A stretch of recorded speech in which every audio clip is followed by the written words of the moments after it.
I want to thank everyone for joining us this week on the TradeXchange weekend webinar. We're doing a little bit early this week. A lot of members have asked due to the World Cup if we can just do it a little quick one before the 10 a.m. start.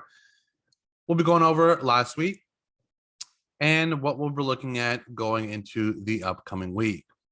Markets ended last week lower once again, down about 2% across the board. The thought process is slowly shifting from inflation fears to fears of a recession and how deep it will be. The Fed raised by the expected 50 basis points this week, and continued commentary from Powell and Fed speakers were that of expectations of keeping the benchmark rate at a higher level for 2023, most looking at above a 5% level. Countries across the globe as well continued with their rate increases, and the ECB went as far as saying that they expect inflation to be higher in 2023. The UK stated a belief that their economy is already in a recession. We ended the week with not so great econ data, especially on the retail sales side, hitting the biggest decline in 11 months, which gave traders a tad more fear of a recession on the horizon. With another report last week on the CPI of a decrease and the smallest increase since August 2021, traders believe we have hit the peak and inflation is on a downward path. It seems like that is not the fear anymore at this point. It is recession. And with recession fears, we have a time now of pure uncertainty, not just in markets, but in the world economy itself. As we all know, markets do not like uncertainty. This week on the agenda, we have another key inflation report on Friday with the personal income and outlays. We also have consumer sentiment. On Thursday, we're watching the GDP report, and throughout the week, we have a slew of housing data. These next 2 weeks are what traders refer to as the quote-unquote Santa Claus rally. Will we see a run into the end of the year, or has Santa realized how bad inflation is and is also cutting costs and expenses? Time will tell. And this week, this week and next week, typically on the volume side, we do see a decrease across the board. So we'll see if that as well impacts any volatility in these markets. Let's take a peek at the week ahead report. Starting as always with the upcoming US and world events. We do have a few earnings as well continuing this week. FedEx, FDX, General Mills, GIS, Micron, MU, Nike, and KE. On Monday, we have the Bank of Japan announcement. Tuesday on watch, the US housing starts and permits, as well as the Eurozone EC consumer confidence. Wednesday on the US side, we have consumer confidence, existing sales, and Canada has their CPI report. Thursday, the US GDP. Over in Japan, we have CPI and the BOJ minutes. Friday, we have an interesting day on the economic side for the US. Durable goods, the inflationary report on personal income and outlays, new home sales, consumer sentiment, and members, keep in mind, the bond markets are closed early at 2 p.m. Eastern time.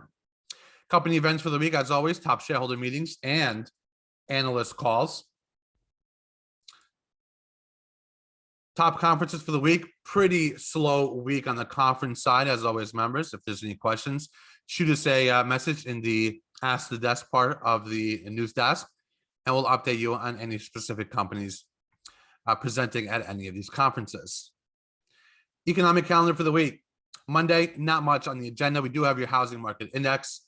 On Tuesday, we have, as we mentioned, housing starts. As always, on the oil trader side, we do have the API crude oil data after hours. Wednesday, we'll be watching the consumer confidence, existing home to house sales, and also, yet again, every week for oil traders, we have your EIA petroleum status report. Thursday, pretty busy day. We have GDP, initial jobless claims, leading indicators, and for the nat gas traders, your EIA nat gas report. Friday, durable goods, personal income and outlays, new home sales, consumer sentiment, and the Baker Hughes rig count. So we do have a pretty busy week on the economic side. This is your international calendar.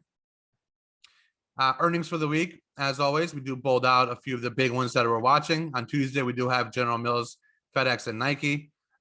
Wednesday after hours, we do have Micron, as well as one of the cruise liners, Carnival Cruise, on Wednesday before market. Taking a peek at your fear and greed index. So we are seeing a shift to the fear side. We've been seeing a greed and a neutral mindset for the past few weeks, but we are starting to see a small shift to the fear side of the surveyed index. Weekly sector performance, the only green on the week has been energy.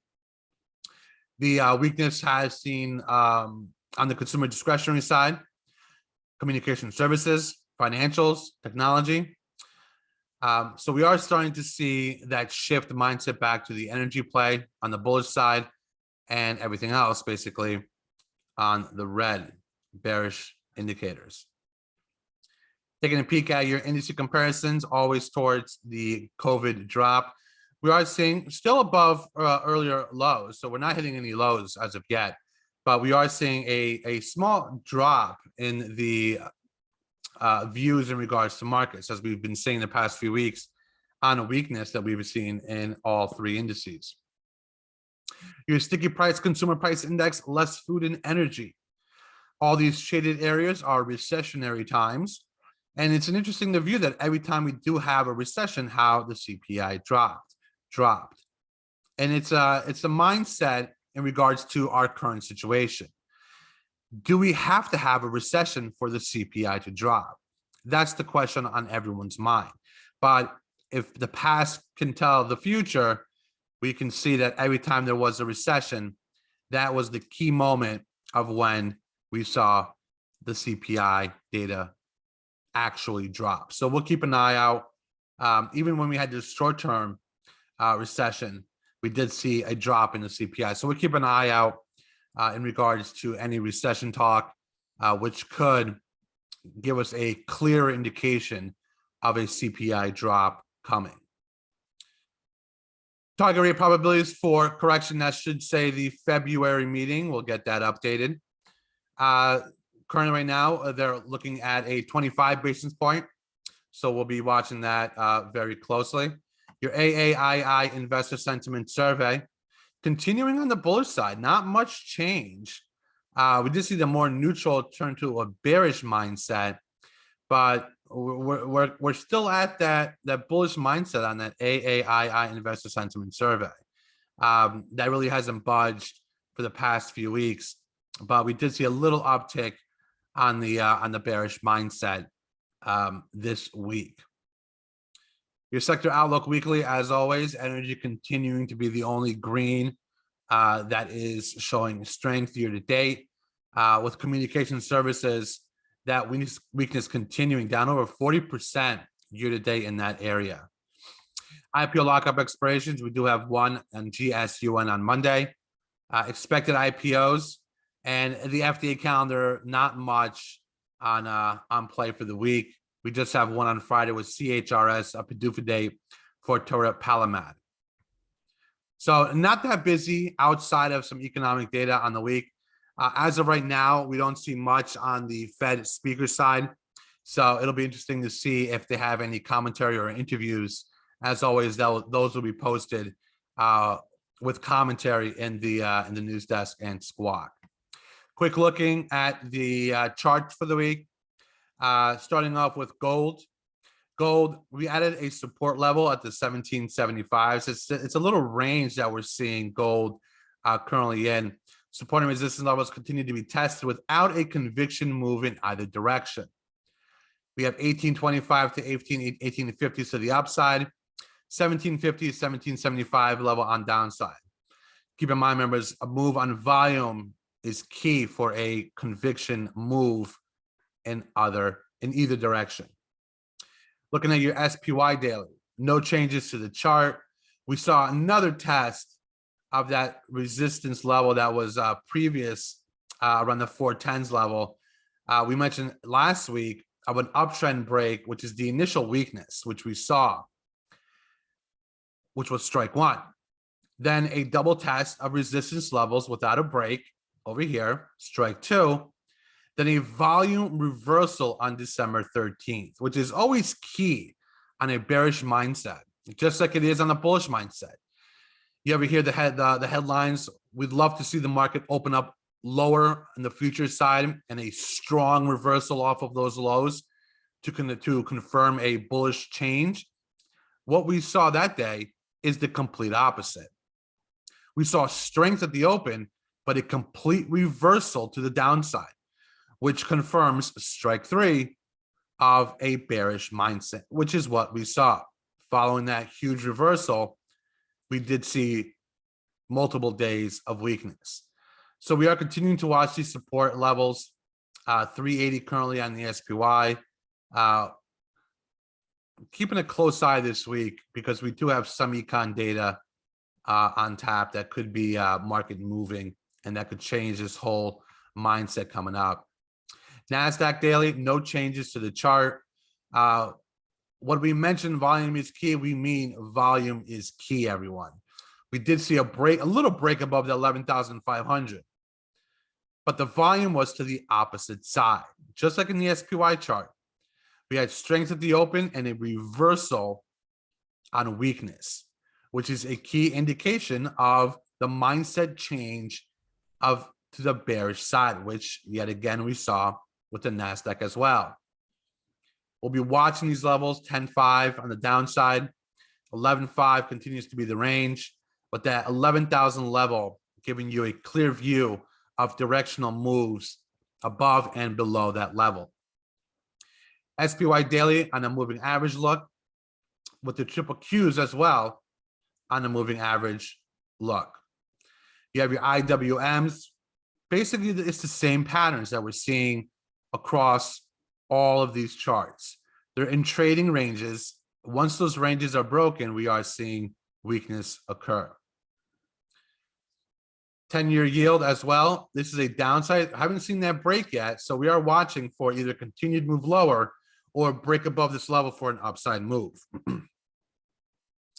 Your 10-year daily, basically no changes to this chart. We mentioned, correction, we are continuing to see a base being built around the 3.4 level. So we're watching 3.4% to the downside with that upside move and downtrend break around that 3.6%. Diamonds on a daily as well, the pattern. Break of that pattern, we see that weakness.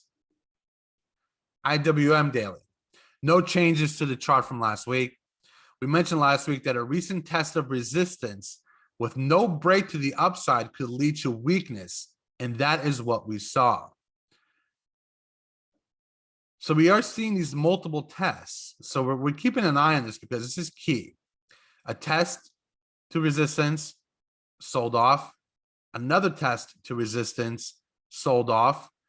Tried to rally back up to that level, couldn't do it. Had that huge reversal candle, and we are seeing that weakness continuing.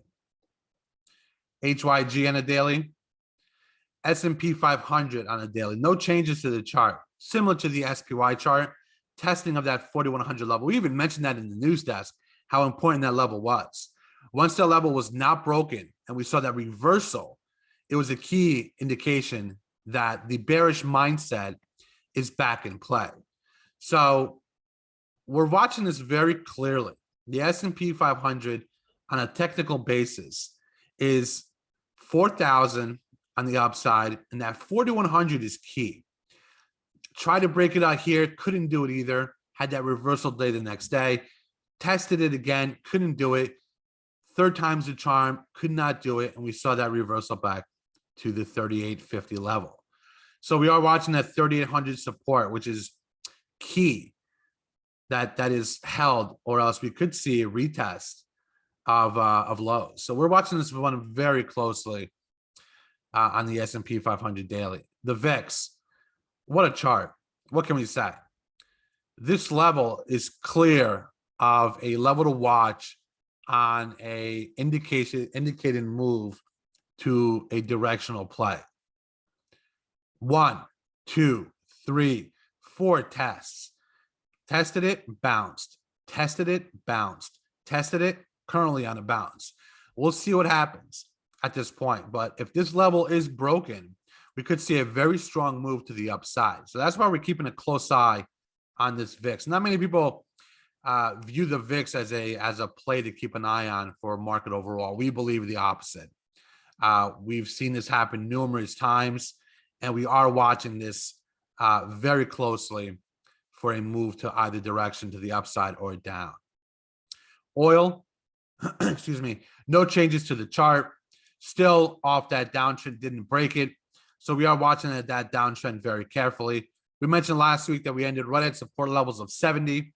We bounced right off those levels, and we tested the downtrend but did not break it.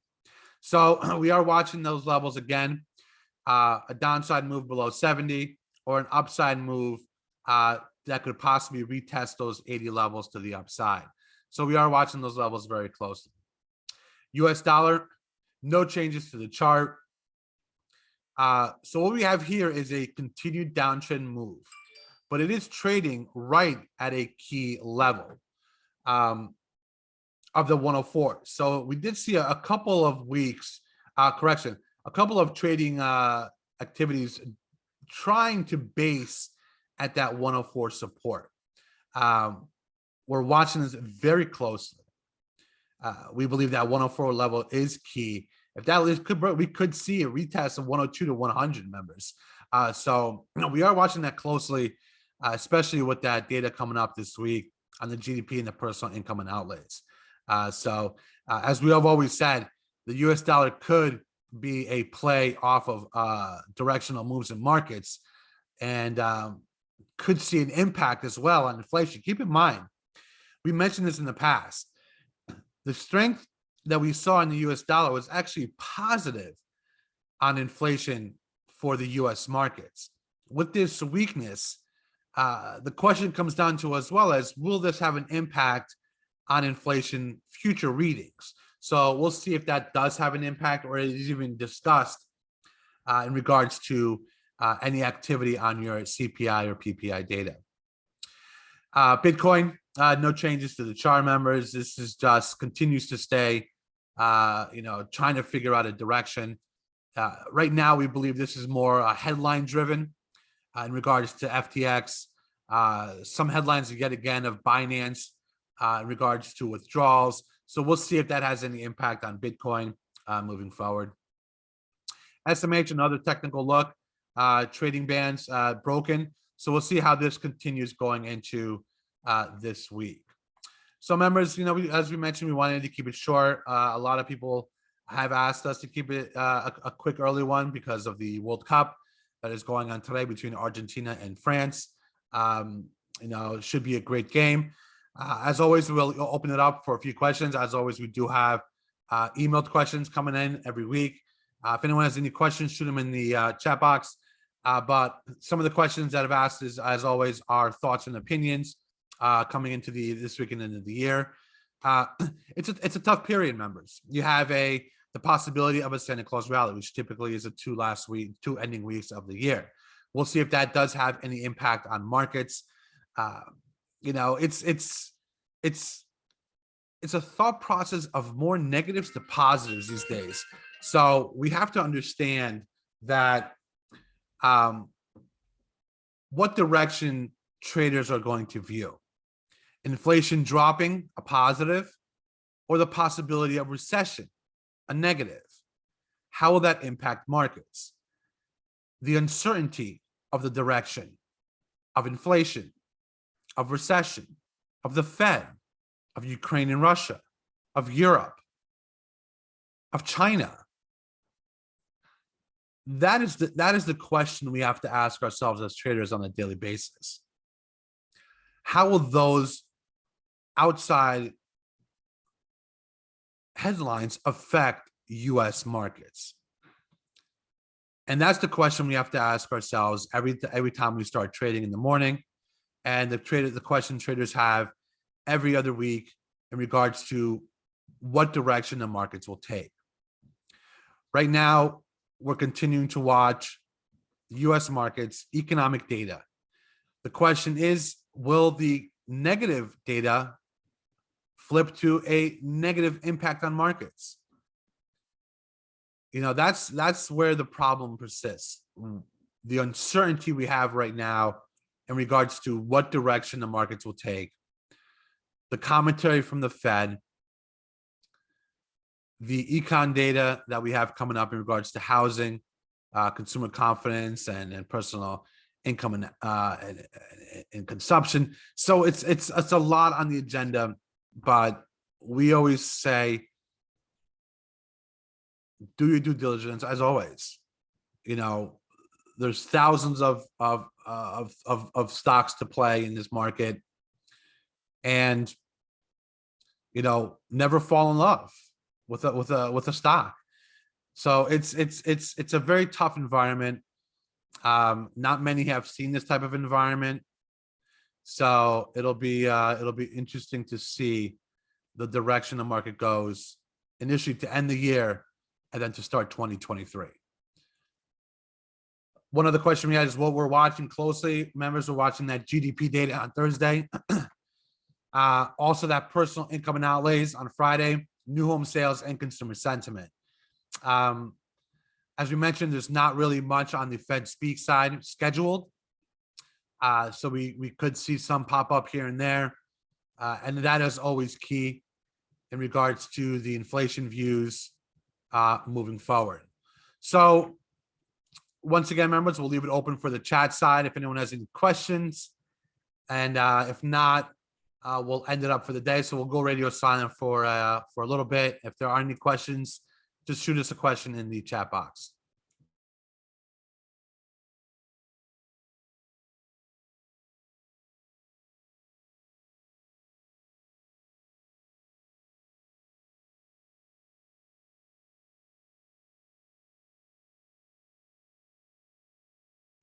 We had one other email question in regards to the recession mindset. When it comes to recession, members, we do believe some of that is already baked into markets. The question comes down to how serious and how long will it be? Is it going to be a prolonged recession? Is it going to be a hard landing, soft landing? That's all that matters.